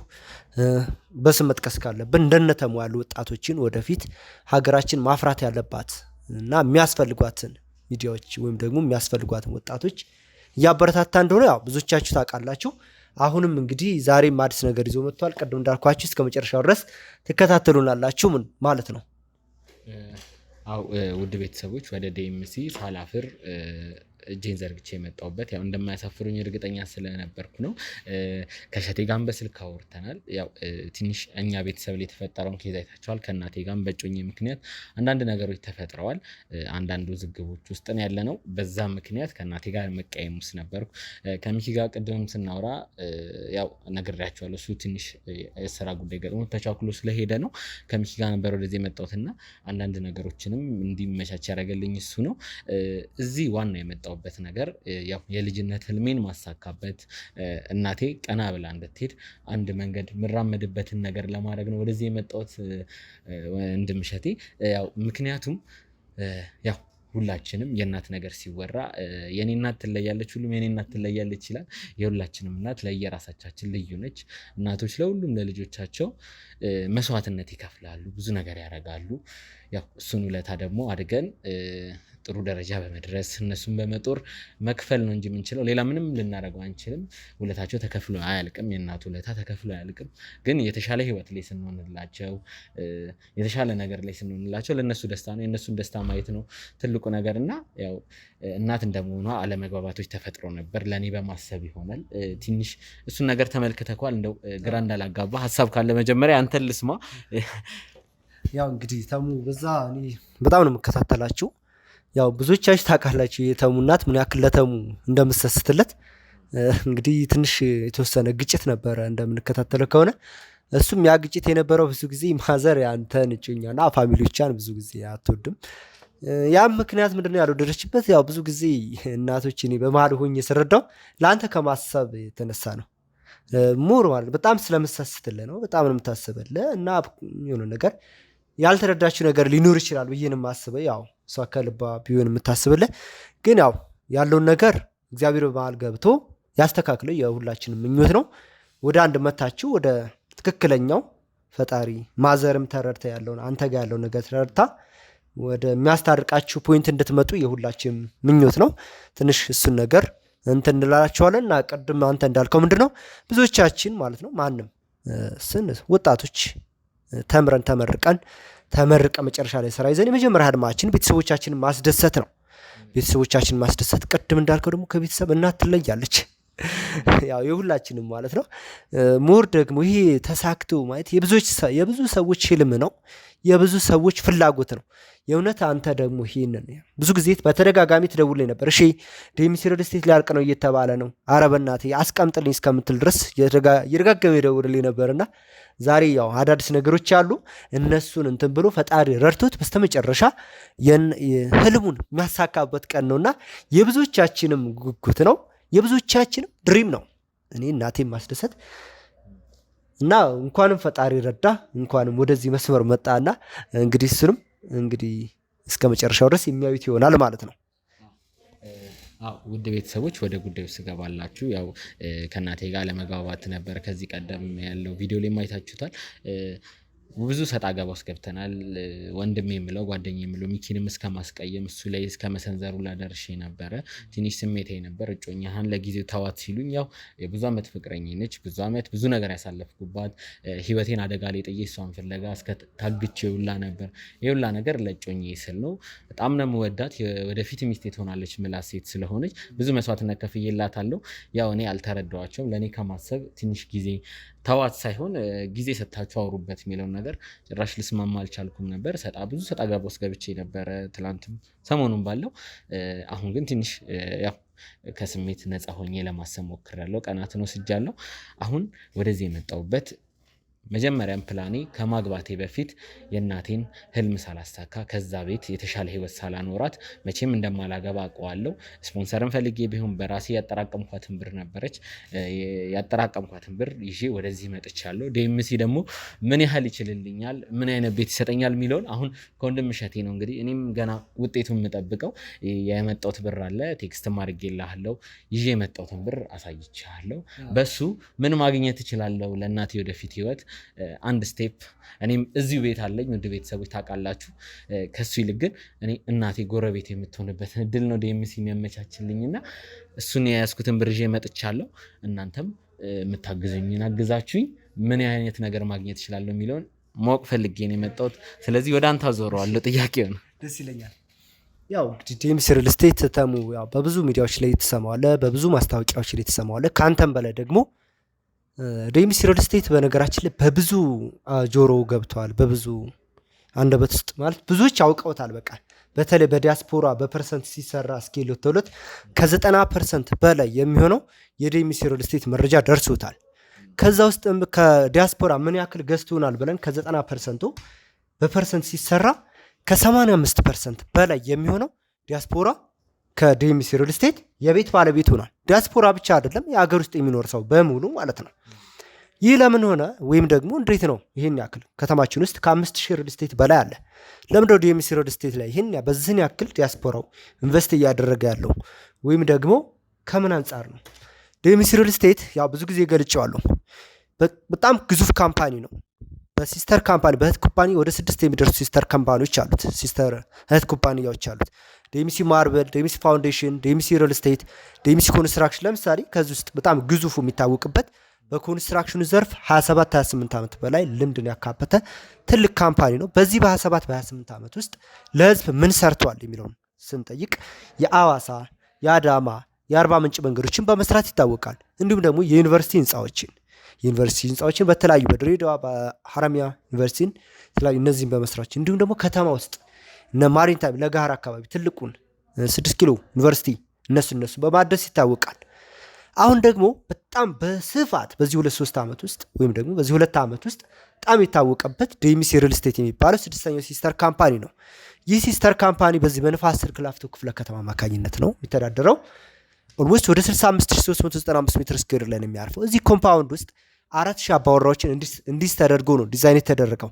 በጣም ግዙፍ ነው። ይህ 4000 አባወራዎችን የሚይዝ ማለት ስለዚህ ከተማ ነው እየተገነባ ያለው። ያው ብዙ ጊዜ ገልጬዋለሁ። ከተማ ስንገነባ እዚህ ከተማ ውስጥ የተለያዩ ፋሲሊቲዎች አሉት። ግቢ ውስጥ ወደፊት 10 ዓመታት ቀድሞ ነው እየተገነባ ያለው። ለግዠሪ የሚባሉ ነገሮች፣ የመዋኛ ገንዳዎች፣ የኤሌክትሪካል መኪና መሙያ ቻርጀሮች፣ እንዲሁም ግቢ ውስጥ የልጆች መጫወቻ፣ ባስኬትቦል፣ ፕሌይግራውንድ እነዚህን ያባዋል። ከታች የንግድ ሱቅ ትልቅ ቢዝነስ ሴንተሮችን የያዘ ባለ 25 እና ባለ 30 ወለል አፓርትመንቶችን ነው እየገነባ ያለው። እንደ አዲስ መስማት ያለባችሁ ማለት ነው። እነዚህ አፓርትመንቶች ምን ፋሲሊቲዎች ይኖራቸዋል? እያንዳንዳቸው በብሎክ 5 ሊፍቶችን ያዘጋጅ ነው። 4 ፓሴንጀር ሊፍት እና አንድ ደግሞ ሰርቪስ ሊፍት። ፓሴንጀር ሊፍት እስከ 28 ሰው መያዝ የሚችሉ አንዱ ሊፍት ብቻ ማለት ነው። ሌላኛው የዕቃ ሊፍት ነው። ሶፋ፣ አልጋ የመሳሰሉት ፓክ የሚደረግበት አጌን በፍሎር በእያንዳንዱ ላይ ጋርቤጅ ተሪ ቆሻሻ ዘመናዊ በአየር ግፊት የሚሰሩ እንትኖች የአደጋ ጊዜ መውጫዎች እንትኖች ይሄ በመካኒካል የሚሰሩ ሳኒታሪዎች በሜካኒካልም በኤሌክትሪካልም የሚሰሩ እነዚህ ነገሮች በእያንዳንዱ ፍሎር ላይ አዘጋጅተንላቸዋል። እያንዳንዱ ብሎክ የፀሐይ ብርሃን እንዲገባው ተደርጎ ሁሉም ብሎኮች ላይት ኦፕን ዳውን እያደረግን ዲዛይን አድርገናቸዋል። ታዲያ እነዚህ ቤቶች ላይ ይዘን ስንመጣ እንዴት ነው ምኑን ማለት ዲያስፖራ በዋነኝነት የፈለገበት ምንድን ነው? ብዙ ጊዜ ሪል ስቴት ላይ ዴቨሎፐሮች የሚጎዱበታል። በእርግጥ ወደውን አይደለም፣ ካሪ ነው ካሪ አማራጮች ማንን ሪል ስቴት ሲባል ብዙ ጊዜ የምናውቀው ጭንቅላታችን ውስጥ ሃይ ክላስ ሌቭል ላይ ያሉ ሰዎች ብቻ ናቸው የሚሳተፉበት ወይም ደግሞ በትልቅ ካሽ የሚገቡበት ነው ሪል ስቴት የሚያመቻቸው። ዴሚሲ ሪል ስቴት ምን አድርገው ይዞ መጣ? በቃ የሚወስደውን ሪስክ በጣም ወደ 5 የሚደርስ ሌላ ተጨማሪ ሄድ ኩባንያ ስላለው እርስ በርሱ ስለሚተጋገዝ ለምንድነው በዚህ ልክ ካሬ ዝቅ ያደረገው? አንዳንድ ባለ ሀብቶች ያውቁታል አይከስርም ምናምን በሚል ግን ያው እሱ ስለሚተጋገዝ ነው። ሶ ከትንሽ የካሬ አማራጭ እስከ ከፍተኛ የካሬ አማራጭ ይዞ የመጣው ከዝቅተኛ የገቢ ምንጭ ያላቸው እስከ ከፍተኛ የገቢ ምንጭ ያላቸው ሰዎች የሚሳተፉበት። በቃ ዴሚሲ ሪል ስቴት ላይ ቤት መግዛት ያልቻለ ሰው የትም ቦታ ሊገዛ አይችልም። ይቅርታ ይህን ስል እንዴት አድርጎ መሰለ ይዞ የመጣው ከ431 ሺህ ብር ቅድመ ክፍያ እስከ አቅሙ እስከሚችለው ድረስ ካሽም መክፈል ይችላል። ቅድመ ክፍያውን 431 ሺህ ብር ነው ያደረግነው። ከዛስ ምን አደረገ ደግሞ 60%ቱን በባንክ አመቻቸላቸው። 40%ቱን ብቻ ደንበኛው ከ3 እስከ 4 ዓመት ባለው ጊዜ ውስጥ ነው እያስከፈለ የቆየው። ታዲያ በዚህም ላይ ምን አድርጓል? በዚች ዓመት ውስጥ ብቻ ኦልሞስት በቁጥር እንጂ አይዶን ነው ብቻ አብዛኞቹ ተሸጠው አልቃውን 90% ሽያጭ ጨርሰናል። የመጨረሻውን ብሎክ ተሙም አሁን ላይ እንዲፋጠንም ያደረኩ ያው በስልክ ስንነጋገር ነበረ። የዴሚሲ የመጨረሻው ዙር ብሎክ ነው አሁን የቀረው ተሸጠው አልቆ የመጨረሻዋ ተሸጠዋል። ከዚህ በኋላ ዴሚሲ ሪል ስቴት ላይ እንግዛ ብለው ቢመጡ ደንበኞች የሚያገኙት ሪሴል፣ ለምሳሌ ሪሴል የሚገዙ ሰዎች አሉ። ለተርፍ የሚገዙ ሰዎች ከሰዎቹ ላይ ነው እንጂ ከካምፓኒው ላይ ድሉ ላይ ኖራቸው ይችላል። ምናልባት ግፋ ቢል 1 ወር 2 ወር ከ1 ወር ከ2 ወር በኋላ ተሸጠው ያልቃል። ልክ ቀድም ላይ እኛ ታቁናላችሁ የገዛችሁ ሰዎች ብዙዎች የሚገዙት ለትርፍ ነው። አንድ ሰው 5 6 እስከ 10 ቤት ይገዛል። ሊኖርበት የሚገዛው አንዱን ቤት ብቻ ነው። 9ኙን አቆይቶ መልሶ ሊሸጥ ነው። ስለዚህ ከዚህ በፊት ምናልባት 7 ቤት የገዛችሁ ሰዎችም ከትንሽ ጊዜ በኋላ እኛ ራሳችን 6ቱን ወይም ራሳችን አትረፈን እንሸጥላቸዋለን ማለት ነው። ሰው አሁን የመጨረሻው ብሎክ ነው የቀረው። በዚሁም ላይ ደግሞ ምን አድርገናል እንግዲህ ለእናንተ እንደናንተ ቀደም ላልኳችሁ ዴሚሲ እስከዛሬ ሲያግዝ ወይም በተለያዩ ጀስት እንደ ስፖንሰር ሲሆን የመጣባቸው ሚዲያዎች አሉ። እንደናንተ እንደነተሙ እንደነ ሚኪ ጎጆ በዛ ይመጡ ሰዎች እንዲሁም ደግሞ ሌሎች አሉ ነን እስራኤል በዛ ለመጡ ሰዎች ምን አድርገናል? 2 ቤት ለገዛ ተሙን ሰምታል አይደል? ግራም ሲያጋባ ነበረ። 2 ቤት ለገዛ 1 በነፃ አመሻሽተን ይዘን መተናል። አንድም ተሙ ዛሬ የመጣህበት ምክንያት እሷንም ሰምተን እሷንም ለመጠቀም ነው። ዛሬ ተጨናንቀ ከየት እንዳመጣህ አላቅም። ሰው ይህን ይመስላል። ሰው ዲቴል ደግሞ እያንዳንዳቸውን በመሀል ተሙ ጥያቄ የምጠይቀው ነገር አለ እንዲሁ ከከስተመር ምናምን ቤተሰቦች ያው እኔም ጓጉቼ ብዙ ነገር የመጣውበት አንድም ከወንድም እሸቴ ጋር ወራ ነው 2 ለገዛ 1 በነፃ የሚል ነገር ሰምቻል። እሱን ነገር እውነተኛ ነው የሚለውንም ለማጣራት እንዲሁም ደግሞ በያዝኩት ብር ለእናቴ ምንድን ነው መሰጧት የሚለውንም ነገር ለማጣራት ነው ወደዚህ የመጣሁትና ሁለቱም መልሶች ከመለስክልኝ ሌላው ያንተ ነው። እሺ ተሙ ያው ተሯሩጦ ተጨናንቆ የመጣው በቃ እቺ 2 በገዛ 1 ያው ከዚህ በፊት ተሙ ለራሱ እንደገዛ ታውቃላችሁ ብዙዎቻችሁ። ተሙ ያው ቤት በነገራችን ላይ በጣም ፕሮግረስ ምናምን በኋላ አሳያለሁ። በዛው ስቴድ ያው ቢዚ ነህ ብዙ ጊዜ አትመጣም። ዛሬ ጥሩ አጋጣሚ ነው አሳያለሁ። በጣም ስላቡ ቲክነሱ ምናምን ውፍረቱን በጣም ታይር ሲሊንግ ሄቱ 2.85 ነው እየተሰራ ያለው። ስላብ ቲክነሳቸው ባለሙያዎች ካላችሁ እስከ 25 ሴንቲሜትር አድርጎ በጣም ግዙፍ ነው። ሱቆቹ እስከ 4 ሜትር ድረስ እንግዲህ በፊት በወሬ ያወራው ዛሬ በአካል ታየዋለህ ማለት ነው። 4 ሜትር በጣም ጠለሉ ስፋቱ ማለት ነው። ዴሚሲ ሪል ስቴት ምን ያክል ኳሊቲ ላይ ተጠንቅቀው እንደሚገነባ በዛው አሳይሃለሁ። እንግዲህ ዛሬ በፊት ያው 1 ቤት ገዝቶ ነበር። ዛሬ ሁለተኛውን ቤት ገዝቶ የ2 ቤት ለገዛ 1 ቤት በነፃ የሚለውን እሱን የሱ በረከት ተሳታፊ ለመሆን ዛሬ ተጨናንቆ ይዞ የመጣው። ያው እንግዲህ ዛሬ በዋነኝነት እያደረግን ያለ ነው ምን እንደሆነ ታውቃለህ? ቀደም ላይ ከ90% በላይ የሚሆነው ዲያስፖራ ወዶናል እኛል። ሰው ይህን ያክል ከወደደን ይህን ያክል ካከበረን ሪል ስቴት እንዳልኩ ከተማ ውስጥ ከ5000 ሪል ስቴት በላይ አለ። ዴሚሲ ሪል ስቴት 90%ን ብቻውን የቤት ባለቤት ብዙዎችም ወደውን ዴሚሲ ሪል ስቴት መጥቶ የማይገዛ ሰው የለም። ይህንን ያክል ከስተመር ከወደደን እኛስ ዴሚሲ ሪል ስቴት በራሳችን ምንድን ነው የምናደርገው? ይህን ያክል ዲስካውንት አድርጓል። በጣም በብዙ ነገር ሲተባበር አድርጓል። እሱ ምንም አይጎዳውም። ሀብታም ነው፣ ግዙፍ ካምፓኒ ነው። ሰው 2 ቤት ለገዛ 1 ቤት በነፃ አድርጓል። እንደ ምርቃትም ማለት ነው። ይችን ሀሳብ ይዘን መተናል። እንግዲህ ከዚህ በፊት 1 ቤት የገዛችሁ አላችሁ። ተሙ ያው ዛሬ ለእናቱ ነው የገዛው፣ እንይዝለታለን በተሙ ስም ማለት ነው። በእናትየዋ ስም ያው በተለያየ ስምም ቢሆንም በተሙ እሱ ብቻ አይደለም። ሪፈር ለምሳሌ እናንተ አቶ አበበ የሚባል ደንበኛ ገዝተውን ከሆነ ከዚህ በፊት በአበበ በኩል ነው የመጣሁት ብሎ ከበደ ከገዛ ለአበበ 3ኛ በነፃ ቤት እንሰጠዋለን።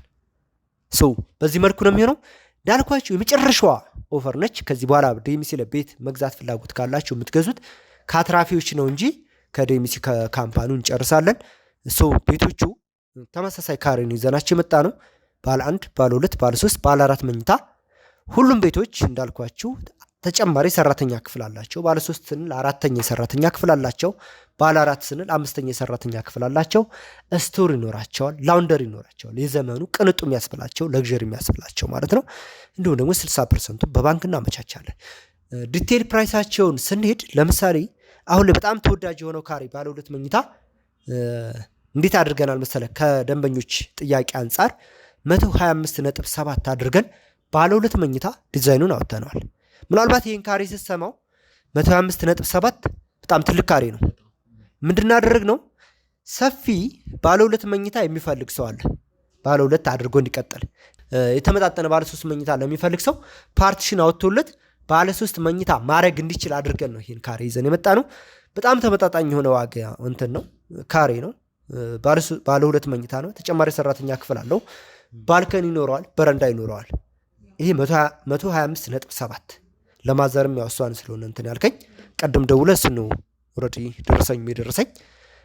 ሌላ ምናልባት በዚሁ ባለ 2 መኝታ በ104.7 ካሬ አለች። በጣም ተወዳጅ የሆነች ካሬ ነች። 3 በረንዳ አላት፣ በሳሎን በኩል በኪችን በኩል እንዲሁም ደግሞ በማስተር ቤድሩም በኩል ማለት ነው። እንግዲህ ተሙዬ በዝርዝር ወደ የካሬዎቹ ወደ አዳዲሶቹ ካሬዎች ስንገባ ያው ከዚህ በፊት በእርግጥ በጣም ተወዳጅ የሆነች ካሬ አለች። 69 ካሬ ነው። ቶታል ፕራይሷ ወደ 5,300,000 ብር አካባቢ ነበር። የመጀመሪያ ክፍያ 431,000 ብር። ብዙዎች ተሻምተዋታል። ኦልሬዲ አልቃለች። ግን እሷ ካለቀች በ76 ካሬ ይኖረናል። የእሱ ቶታል ፕራይሱ ወደ 5.8 አካባቢ ይሆናል። መጀመሪያ ላይ የሚከፍለው 450,000 ብር ነው። እንግዲህ ይህችን 5.8ቷን እንዴት ነው የሚከፍለው? 60% በባንክ ይመቻችላቸዋል። ኦልሞስት ከ3 ሚሊዮን በላይ የሚሆነው ባንክ ይከፍልላችሁና እነሱ የሚከፍሉት በ4 ዓመት 2,200,000-300,000 ብር አካባቢ ነው። ያንንም በ4 ዙር። ሌላኛው ባለ 2 መኝታ ከዚህ በፊት በ99 ካሬ ይኖራል። ቀደም እንዳልኳችሁ በ104 ካሬ ያው ካነሳን አይቀር ለማዘር ዲል ያደረግነው ቤት በ125.7 ነው። ይህ ካሬ ቀደም እንደገለጽኩላችሁ ባለ 2 መኝታ ማድረግ ለሚፈልግ ሰው ሰፊ ሳሎን፣ ሰፊ መኝታ ቤት ማስተር ቤድሩም ያለው ይወጣዋል።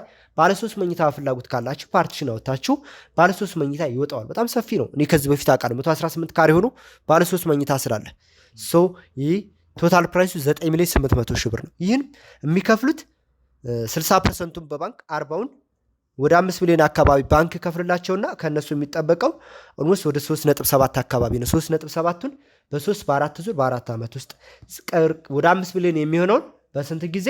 በ20 ዓመት ለባንኩ ይከፍላሉ ማለት ነው። ሌላኛው ባለ 3 መኝታ 161 ካሬ ኤል ባልከን ያለው ነው። በጣም ተወዳጅ የሆነ ካሬ ነው። በጣም እኔ ራሱ በቃ ለማንም ሰው ለቤተሰቦች ሊሆኑ ሪከመንድ የማደርገው ካሬ ነው። ተጨማሪ 4ኛ የሰራተኛ ክፍል ይኖረዋል። ስቶር አለው፣ ላውንደሪ። የዚህ ጠቅላላ ዋጋ የሚሆነው 12,600,000 ብር አካባቢ ነው የሚሆነው 161.8 ካሬ። እንግዲህ 12.6 የሚከፈለው በ20 ዓመት ነው ማለት ይችላል። መጀመሪያ ላይ ሰማንስ የዚህ የቤቱ ባለቤት መሆን የሚፈልግ ሰው 1 ሚሊዮን ብር ነው የሚከፍለው። 1 ሚሊዮን ብሩን ከፍሎ የባለ 3 መኝታ ባለ ስንተኛ ካሬ ላይ ቪው ይመርጣል። ቪው ቀደም ወደ ፀሐይ መውጫ፣ ወደ ፀሐይ መግቢያ፣ ወደ ማኛ ገንዳ የሚለውን ዲል ይደረግለታል። እንዳልኩ 60/40 በባንክ ይያዝለታል። አግሪመንታችን በንፋስ ስልክ ላፍቶ ክፍለ ከተማ ባለ 17 አንቀጽ 12 ፔጅ ያለው ዲል ይደረግለታል። ሁለት አይነት አግሪመንት። ሌላኛው ባለ 4 መኝታ ነው። ባለ 4 መኝታ 5ኛ የሰራተኛ ክፍል አለው፣ ስቶሪ ይኖረዋል። ወደ 190 ካሬ ነው። ኦልሞስት 200 ካሬ ማለት ይቻላል። በጣም ግዙፍ ነው። ሳሎኑ ምናምን በጣም ተወዳጅ ነው። ይህ ፈረስ ያስጋልባል የሚባለው ነው። ግቢ በለው በጣም ተወዳጅ። ለብቻቸው ነው ደግሞ ባለ 4 መኝታዎችን ዲዛይን ያደረግናቸው። በፍሎር ላይ ለምሳሌ አፓርትመንት ሲባል ያው የምናውቀው ብዙዎቻችን ከሁሉም ይቀላቀላል። ከባለ 1 ከባለ 2 ከባለ 3 ባለ 4ቶቹን ግን ብቻቸውን አሉት። ከማንም ጋር ይቀላቅሉም። ጀስት ፔንት ሃውስ በሏቸው። ትላልቅ ቤተሰብ ያለው ሰው ደግሞ ሃይ ክላስ ሌቭል ላይ ያላቸው ሰዎች እኛ ጋር 3 አይነት ሰው የሚሳተፍ ብያለሁ። ዝቅተኛ የገቢ ምንጭ አላቸው፣ መካከለኛ የገቢ ምንጭ አላቸው። ለሁሉንም ኖቲስ በማድረግ ነውና እዚህ ላይ ሞር በእርግጥ ዋጋችን የኛ ስቲል አሁን ባለ 4 መኝታ ብለን የምንሸጠው በፊት ዲስካውንት ከማውጣታችን በፊት ባለ 2 ባለ 3 መኝታ የሚሸጥበት ዋጋ ነው 14 ሚሊዮን 800 ሺህ ብር ነው። መጀመሪያ የሚከፍለው 1 ሚሊዮን 100 ሺህ ብር ነው። ሌላውን እንዴት አድርጎ ነው የሚከፍለው? እየሰራ እስከ 20 ዓመት እንዳልኳችሁ እስከ 20 ዓመት ስላችሁ 60% ማለት ነው። 40ውን ቅድሚያ ከ3 እስከ 4 ዓመት ባለው ጊዜ ውስጥ ከፍላችሁ ትጨርሳላችሁ። ያው ብዙዎቻችሁ የተረታ የተሙ ገዝታችኋል። አሁን ምንድነው 2 ለገዛ 1 በነፃ የምትለዋል ተጠቀሙበት። እንዳልኳችሁ እሸቴ ለእናንተ መልካም ሁሉ ነው የሚመኝላችሁ። ተጠቀሙበት። በቃ በማንም ይምጣ፣ ግን ከሌ ልኮ ከዚህ በፊት ገዝቶ ነው የመጣው ይበል። አንዱን ቤት ለጋራም ሊሆንላችሁ ይችላል። የመጨረሻው እሱን ቻንስ በደንብ አድርጋችሁ ተጠቀሙበት። የመጨረሻው ብሎክ ነው። ብዙዎች ላይ ሚዲያው ላይ ተሰሙታላችሁ።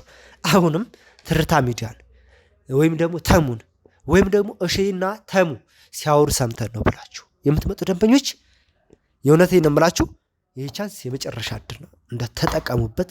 እንዳልኳሽኛ ብዙ ሪል ስቴቶችን እናውቃለን። እንደ ዴሚሲ ሪል ስቴት ለዲያስፖራዎች ዲያስፖራ በስመ ዲያስፖራ ያው ሌላውም ሰው እየተጠቀመ ነው። በጣም ተጠቀሙበት። የምሬን ነው የምላችሁ። በቃ የመጨረሻው እድል ነው። እኛ ስለምንወደው ነው ትርታ ሚዲያን በምንደግፈው። ያው ሁሉም በሚችለው ነው አይደለ? ብር ያለው በብር አቅም ያለው በጉልበት ነው አይደለም የሚባለው። የትም ቦታ የእምነትም ተቋም ምንም እኛ የምንችለው ኦዲየንሶቹን በማስደሰት ነው። ኦዲየንሳችሁ የኛ ፋሚሊ ነው። እነሱን አስደሰትም ማለት ተሙን እናንተን አበረታታም ማለት ነው። ተሙ ይህን ይመስላል የቤቶቹ ዋጋ። እንግዲህ ሌላ ምንም የምጨምርበት ነገር ይኖራል? ያው ምንም የምጨምረው ነገር የለም። እኔ ማስተላለፍ የምፈልገው መልእክት ዛሬ በጣም ደስ ብሎኛል። እናቴን የቤት ባለቤት ላረጋት ነው በዲኤምሲ ሪል ስቴት የተገኙት። እንዲሁም ውድ ቤተሰቦች አንድ የገዛችሁ ለገዝታችሁ 1 ቤት በነፃ እንድትሸለሙ እጋብዛለሁ። እኔም ለዛ ነው አንድ ፐርፐዝ የመጣሁትና አሁን የሚቀረኝ የእናቴን ዶክመንት መቀበል ነው። የእናቴን ዶክመንት ተቀብዬ ወደ እናቴ ስኬድ በጣም ቸኩያለሁ። ወደ ቤተሰቦች ሚኪንም ከቻለ አብረን እንድንገባ ስለሆነ እንደ ካሜራ ጀርባ ያሉ ወጣ ብላችሁ ትደውሉለታላችሁ። ወንድም እሸቴ ግን የእናቴን ሰነድ እስካይ ቸኩያለሁና እሱ ነው በጉጉት እየጠበቅኩ ያለው። እንዳልኳችሁ ያው ውላችን 17 አንቀጾች ያሉት ባለ 12 ፔጅ በንፋስ ስልክ ላፍቶ ክፍለ ከተማ ስሙ አንቀጹ ምናምን ያው ተሙ ያውቀዋል። ያው የማታውቁት ማለት ነው። ተሙዬ እንግዲህ ማዘር ውል ይህን ይመስላል። እንግዲህ ይህ ዶክመንት ያው በዚህ ሰዓት ዶክመንት ማለት ኢሚሌት ንብረት ነው። የዚህ የባለ 2 መኝታው የ9.8 ዋጋ ያለው ፋይል ነው። ይህ ፋይል ይህን ይመስላል። ተሙዬ በጣም አመሰግናለሁ። 2 ናቸው አግሪመንቶቹ። አንዱ እኛ ጋር የሚቀር ነው። አንደኛው ደግሞ አንተ ይዘው የምትሄድ ንብረት ኢሚሌት ቤት ነው። ውድ ቤተሰቦች እንግዲህ ያው የእናቴን ብዙ ዓመት የጣርኩበትን ብዙ ነገር ዋጋ የከፈልኩበትን ነገር በእጅ አስገብቻለሁ። እናቴን የቤት ባለቤት ላረጋት ነው። ምን በቃ የሚሰማኝ ስሜት መናገር አልችልም። ያው ሁሉም የእናት ፍቅር አለ። ስለ እናታችሁ ስታስቡ መልሱ ይመጣላችኋል። እውነት እድል ያለው ሰው እናቱን እንደዚህ ሰርቶ ይዘል ሌላ ምንም ያርግ አይደለም። ሰርፕራይዝ እናቱ በማለት አንተን የጎበኘ ፈጣሪ የአንተን ሀሳብ ያሳካ ፈጣሪ የሁላችንም ያሳካል። ብዙዎቻችን ሀገር ተሰደናል። በሰው ሀገር ነው ያለነው። 24 ሰዓት ነው የምንሰራው። እናውቃለን። ከብዙዎች ጋር ኮንታክታችሁ በቅርብ ስለምንተዋወቅ ብዙዎቻችን ህልም ነውና ተሙን በድጋሚ እንኳን ደስ ያለ በሉት። እውነት በጣም ደስ ብሎናል። እንኳን ማሳካለ ደስ ብሎኛል። የምሬን ነው የምልህ። ኮንግራ የምሬን ኮንግራ እንኳን ፈጣሪ ሰማ። አመሰግናለሁ ወንድም እሸቴ። የምትናገረው የመጨረሻ መልእክት ካለ አስተላልፍና በጣም ነው የቸኮልኩት። እናቴን እስካያት የምትናገረው ነገር ካለ ተናገር። እንግዲህ ያው ደጋግሜዋለሁ ከዚህ በፊት ያው ዴሚሲ ሪል ስቴት የመጨረሻው ብሎክ ነው። 2 ለገዛ 1 በነፃ የሚገርም ኦፈር አቅርቦላችኋል። የመጨረሻው ብሎክ ነው ስላችሁ በዚሁም ላይ ደግሞ እነማን ትደሰታላችሁ? ከኛ ጋር አንድ ሰው እስከ 10 ቤት የገዛ ሰው አለ። በስም መጥራት ካለብኝ አንተ እንኳን ደስ ያለ። በቅርብ ዴሚሲ ቤቱን ሸጦ ሲጨርስ ሌሎችን እኛ ዋጋ አሻሽላ ሪሴል። ምክንያቱም ዴሚሲ ለቤተሰብ መሆን የማይፈልግ ሰው የለም። ያመለጣቸው ምናምን ስለሚኖሩ እናንተም እንግዲህ ሪሴል ቫሉ ያልኳችሁ ነገር ደርሷልና በድጋሚ እንኳን ደስ ያላችሁ። አንድ ቤት የገዛችሁ ተበድራችሁ እንደተወጣችሁ ወርዳችሁ ጸልያችሁም ቢሆን ሁለተኛ ቤት ገዝታችሁ ሶስተኛ ነፃ የነፃ እድል የሚለው ነገር እሱ ተካፋይ እንድትሆኑ እኔ እሸቴ የሽያጭ አማካሪው ወይም ሴልስ ኮንሰልታንት ደጋግሜ ነግራችኋለሁ። ብዙዎቻችሁ አመስግናችሁኛል። በጣም ነው የምወዳችሁ። በተለያዩ ሚዲያዎች ላይ ስላከበራችሁኝ በጣም ነው የምታከብሩኝ። በዚሁ ሚዲያ ላይ ማለት ነው መናገር ካለብኝ በተሙ ፊት ወይም በዚህ ሚዲያ ላይ ያከበራችሁኝ እድሜ ልካችሁ እግዚአብሔር ያክብራችሁ ነው የምላችሁ። በጣም ነው የሚያከብሩኝ። የምሬን ነው የምልህ ተሙ። በጣም ጥሩ ፋሚሊዎች ናሉ። በጣም ብዙዎቹን ከአንተ በላይ እኔ ነኝ በአካል የምቀርባቸውና አንተ የምታውቃቸው በኮሜንቱ በምንድን ነው ጥሩ ፋሚሊዎች ናሉ። የምሬን ነው። በጣም እናንተን ደግሞ ስለምታከብሩኝ እኔም ደግሞ ስሜን እድሜ ልክ የምጠራበትን ስትኖሩበት ሼን ታስታውስታላችሁ፣ ተሙን ታስታውሳላችሁ። ሰው እኔ ለእናቶቼ በተለይ እናቶች አባቶች በጣም ነው የምትወዱኝ፣ በጣም ነው የምታከብሩ።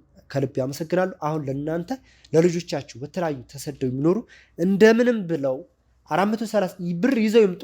እኛ ከዚህ በፊት የገዛ ሰው ከሆነ እኔ ከዚህ በፊት ውሉን ካሳዩኝ እኔ 200 ሺህ ብር ይዘው ቢመጣ ደንበኛ ተባብረው የ2 ወር የ3 ወር አጽፌ ልክ ከዳይሬክተሩ ጋር የቤት ባለቤት እንዲሆን አድርጋለሁ። ግዴታ ለምሳሌ የባለ 2 መኝታ የ105ቱ 786 ሺህ ብር አካባቢ ነው የሚጠበቅበት። ይህ ብር ላይኖረው ይችላል። ለምሳሌ በ2 ወር በ3 ወር ሊያመጣው ይችላል። ዛሬ ላይ ያላችሁን ብር ይዛችሁን 100 ሺህ 200 ሺህ እኔ እስከ 3 ወር እስከ 2 ወር ድረስ አስፈቅድላችኋለሁ። ይህ ዕድል አያመልጣችሁ። ምክንያቱም ይህም ቤት በ100 ሺህ በ200 ሺህ ብር ትይዙትና ከ2 ወር ከ3 ወር በኋላ ቤቱ ተሸጦ ያልቃል። አጠቃላይ ዴሚስ የሚባለው ነገር ተሸጦ ስለሚያልቅ አሁን የብር እጃችሁ ላይ ያለውን ብር ይዛችሁኑ የዚህ በረከት ተሳታፊ እንድትሆኑ እኔ እተባበራችኋለሁ። በተሙ ስም ማለት ነው። ይህን ይመስላል ተሙዬ። በጣም አመሰግናለሁ ወንድም። በጣም ደጋግሜ አመሰግናለሁ። ውድ ቤተሰቦች ቀጥታ ወደ እናቴ ቤት አመራለሁ። ዛሬ እንቅልፍም የለም። ይህን ነገር ይዤ ወደ እናቴ ቤት ለማምራት ነው ሀሳቤና ያው ከቸኮልኩብኝ ይቅርታ። ያው ይህን ነገር እስካሳያት በጣም ቸኩያለሁ። በውጭም ያላችሁ በኢትዮጵያም ያላችሁ ይሄ ድል አያምልጣችሁ። እናታችሁን ሰርፕራይዝ እንደማድረግ ትልቅ ደስታ የለም። የልፋትን ዋጋ የምታገኝበት ምርቃት ልፋታቸው ዋጋ ተሰደው የሚኖሩ ሰዎች እውነት ነው። ታች በምናስቀምጠው ስልክ ቁጥር በዋትሳፕ ቴሌግራም፣ ኢሞ በሁሉም በቫይበር በሁሉም አለን።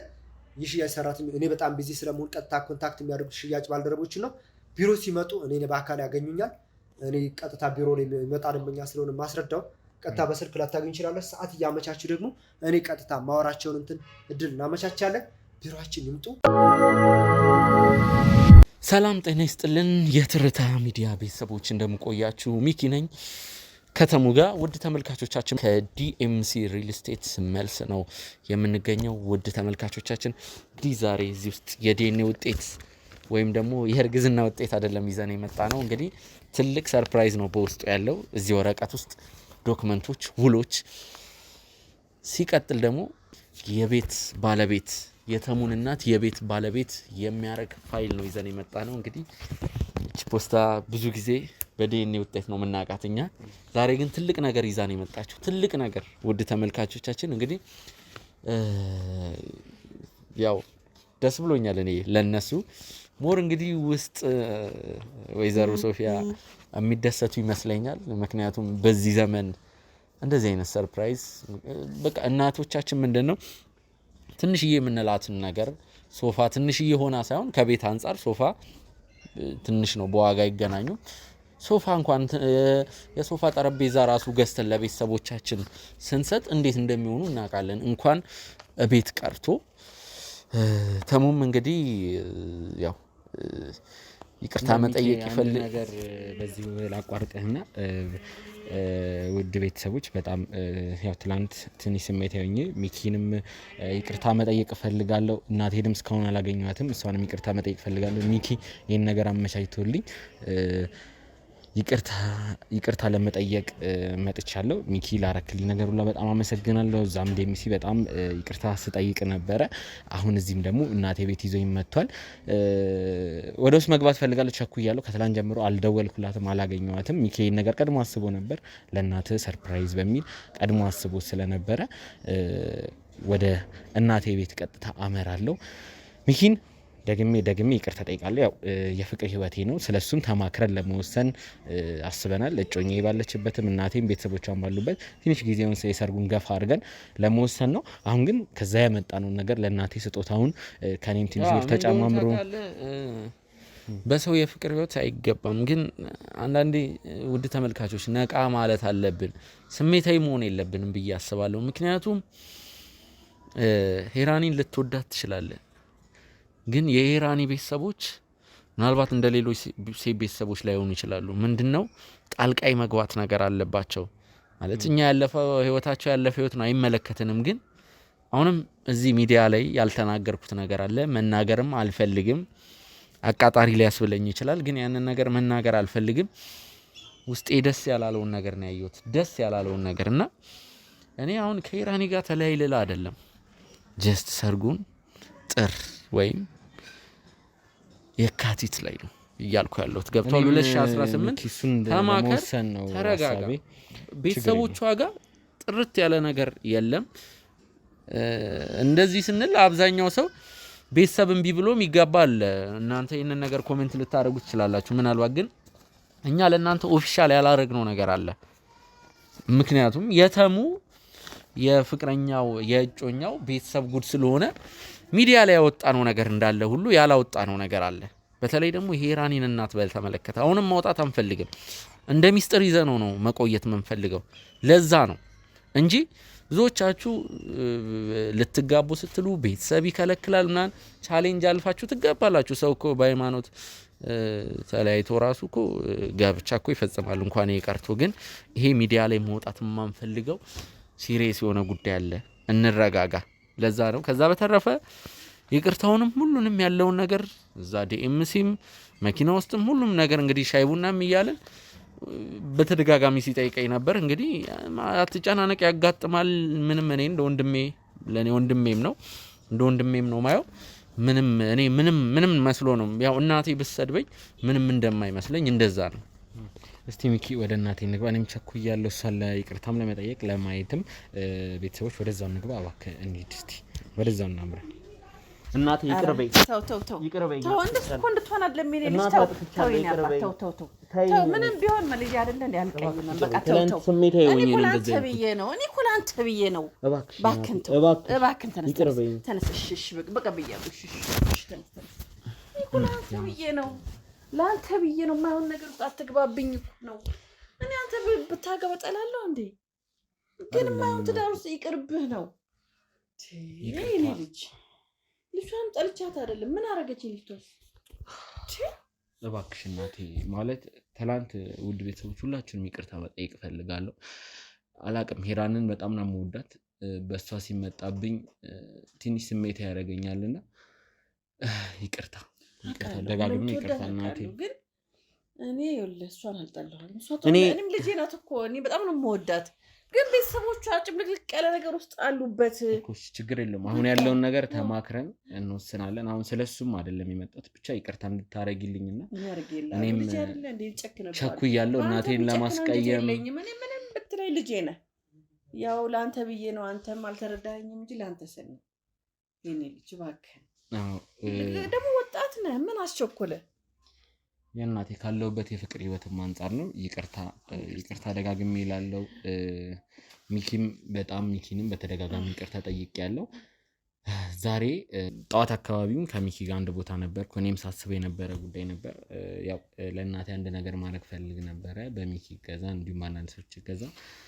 ያው የሰርጉን ነገር እናልኩሽ ተማክረን እንደ ቤተሰብ ተሰባስበን ተማክረን የምንወስነው ነገር ይሆናል። አሁን በችኮላ ምንም አንወስንም። እኔም ላጠፋሁት ነገር ይቅርታ ጠይቃለሁ። ሚኪ እባክህ ትገባልኛለህ። ሚኪም ወደኋላ ካሜራ ጀርባ ቆሟል። ትንሽ እናትና ልጅ ጊዜ ያሳልፉ ብሎ ነበረ። ሚኪ ጊዜ ጥሩ ነው፣ አንዳንዴ ለሁሉም ነገር ጊዜ ጥሩ ነው። መታገስን ጥሩ ነው። ማያልፍ ነገር የለም፣ ያልፋል ወይም ይስተካከላል ፈጣሪ ካለም፣ ወይም ችግሩ ይፈታና እንግዲህ ከዛም በኋላ እንጂ አሁን ዘለህ አትግባበት እኮ ነው የምልህ። እኔም ለአንተ ብዬ እኮ ነው። እኔ አንተ ብታገባ ጠላለሁ፣ የልጅ ባይ ጠላለሁ። እኛ አንድ እሱ አይደለም ግን አላ ጥሩ ግባ ሚኪ ደህና ነህ ወይ? ሰላም ነህ? እግዚአብሔር ይመስገን አለ። ቁጭ ብዬ ችግር የለውም። እንዴት ነህ? ሰላም ነው። ሰላም ነው። ምን ነው ደስ ጥቁር በጥቁር ሰላም ነው? አዎ በሰላም ነው። ትንሽ በቱታ ወጥቼ ነው ዛሬ እግረ መንገድ ፋሽን ነው አሉ። አየሩም እንዴት ነው? እግዚአብሔር ሰሙ ይቅርታ እየጠየቀ ነው። አዎ ጠየቀኝ እንዴ።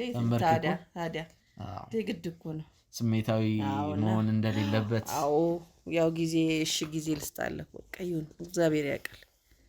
ያው አንዳንዴ ጊዜ ጥሩ ነው። ጊዜ ዳኛ ነው ይባላል።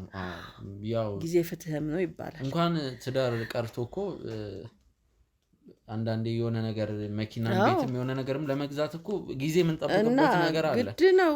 አንተ እሱን ትላለህ። ድንች አሁን ቀቅለን ማለት ነው የሆነ ደቂቃ እኮ ያስፈልጋል ድንች ለመቀቀል፣ ወጥም ለመስራት ሁሉም እንትን አለው ጊዜ ያስፈልጋል። ሁሉም ከእንደው ከትንሽ ከምናበስለው ነገር እንኳን ብንነሳ ሁሉም ጊዜ ይፈልጋል። ስለዚህ ጊዜ ጥሩ ነው። የማሰቢያ ጊዜ ትዳር ደግሞ አስበህ አልመህ ነው እንጂ ዝም ብለህ ዘለህ የምትገባበት ጥሩ አይደለም። ህይወት ነው። እንግዲህ ዛሬ በአንድ ነገር ነው የመጣሁት። ምን በሰላም ነው። እንግዲህ ይህ ፖስታ ምንድን ነው ይዞ የምትዞረው? እኔ በጣም ነው የምደነግጠው እንዴት ፖስታ ሳይ። የዲኤንኤ ምናልባት ከዚህ በፊት የዲኤንኤ ውጤት አድርጋችኋል አይደለ? ይሄ ፖስታ ዛሬ ምን ይዘህ መጣ? እንግዲህ ምንድን ነው ሰሙ ከመክፈቴ በፊት ልናገር ወይስ እየከፈትክ ወረቀቱን እያሳየ ብትነግራት ደስ ይለኛል። ምንድነው ምን ይዛችሁ ቢመጣችሁ ደግሞ ሌላ ልጅ መጣብኝ እንደ አባት ልጅ አይደለም። ይሄ ሌላ ደግሞ ወልዱ እናቴ ልክፈተው። ምንድነው እንግዲህ ተው ምንድነው እባክሽ እናቴ ሁሉ ነገሮች አሉ።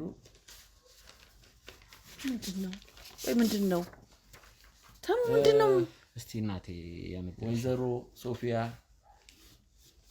እንግዲህ እንኳን ደስ አሎት። ምንድነው? ምን ተገኘ? በዲኤምሲ ሪል ስቴት አማካኝነት እንግዲህ ያው ወይዘሮ ሶፊያ እንኳን ደስ አሎት። እንግዲህ ማለት ምን ተገኘ? ተሙ እንግዲህ ለአንዳንድ ነገር ለሰርግም ለአንዳንድ ነገር ይሆነኛል ብለው ያስቀመጠው ወጪ ብር ነበር። እንግዲህ ማለት የባንክ አካውንት ውስጥ ከ500,000 እሺ እንደሱ አይደለም፣ ችግር የለውም። ቀጥታ ነገሩን አስረዳት። እሺ እባክህ እሱ ማለት ላታምንች መናገር አለብህ። ገብቷል? ከየት አመጣ ሰረክ? እናቶች ስጋት አለባቸው። ተሙ መስሎ ነው ከ500 እስከ 900,000 አካባቢ ያስቀመጠው ባንክ ብር ነበር። እሱም ብር እንግዲህ በማቀናጀት በዲኤምሲ ሪል ስቴት አማካኝነት ማሚ ለርሶ ተሙ ቤት አበርክቶለታል። ይሄ ወረቀቱ እናቴ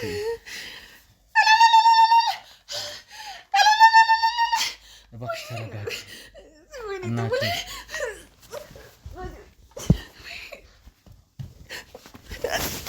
እባክሽ እናቴ ተነሽ፣ እባክሽ ተነሽ። ቤት ካወጣኝ እባክሽ እናቴ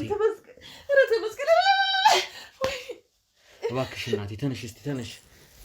ሰው ምን አድርጌልህ ነው? ለአንቺ እኮ ከዚህ በላይ ይገባሻል። እንደውም ይሄ ነገር ሰርግ ከማድረጌ አንድ የተወሰኑ ወራት በፊት ነበር ሀሳቤ፣ አልሳካ ብሎኝ ነበረ። ውድ ቤተሰቦች ያው ከማግባቴ በፊት ለእናቴ የሆነ ነገር ማበርከት ነበረብኝ። እንደዚህ ጥራ እዚህ አድርሳኛለች። በስራ ህይወቴ በሁሉ ነገር ደግፋ እዚህ አድርሳኛለች። ብችል ከዚህ በላይ ለእናት ሲያንሳት ነው። ችግር የለም። እኔ ጊዜም ስለምፈልግ ለሰርጉም ለምንም ጊዜ ስለምፈልግ ካሁን በኋላ አስቤበት ለራሴ ህይወት ጥረት አደርጋለሁ። ዲኤምሲ ሪል ስቴት በጣም አመስገን ፈልጋለሁ። በጣም ድጋፍ አድርገውልኛል።